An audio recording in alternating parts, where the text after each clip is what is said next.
Hello friends welcome to our TKS general studies I hope आपण माने भलो थिबे देखंतु हमर फैक्टराइजेशन रो ठीक अछि गोटे क्वेश्चन आंसर प्रैक्टिस करबा एंड देखंतु फैक्टराइजेशन कहले ठीक अछि क्वेश्चन कोन हमर देइ अछि देखंतु find the total number of division of 360 देखंतु 360 रो डिविजन यह पचारि अछि ठीक अछि तो देखंतु 360 रो हमर यदि फैक्टराइजेशन करबा देखंतु हमर यह हबो 2q ठीक अछि इनटू हमर 3 स्क्वायर इंटू देखो फाइव घात वन ठीक अच्छे पावर वन तो देखो जदि आम या सम ऑफ नंबर यदि करवा सम ऑफ फैक्टर कले देखो किपर हम जदि दुई घात आम तीन अटे पावर यदि तीन अटे ताले हम चार ही हम कहीं हम देखो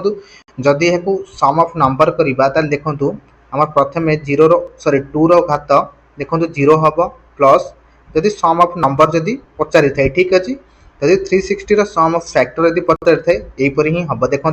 देन आमर टू घात वन हम प्लस टू घात देखो आम दुई हम बा प्लस टू रमर स्क्वायर देखो थ्री ही हम ठीक अच्छे तो देखो सम ऑफ कहले टू घात वन हम प्लस देखो ये भी आमर वन हम जदि आम नंबर ऑफ डिविजन दीजिए ठीक है से सबुधे वन ही हम जदि स्क्वायर ऑफ फैक्टराइजेशन पचार था ताहले आम कौन करते स्क्वायर सब देखो दुई स्क्वायर सपोज 4 अटे 2 क्यू 8 अटे मिसई देकी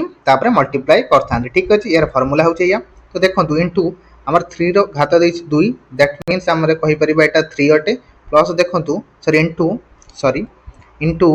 आमर देखो 5 घात 1 माने यह दुई की कनसीडर करवा ठीक अच्छे तो देखो यदि आम मल्टीप्लाई करवा 4 into 3 is equal to 12 12 into 2 is equal to 24 यार आमर केतोटी फैक्टराइजेशन हम ऑप्शन नंबर बी हूँ करेक्ट 24 फैक्टराइजेशन हम ठीक अच्छे तो we will be meet next video thank you.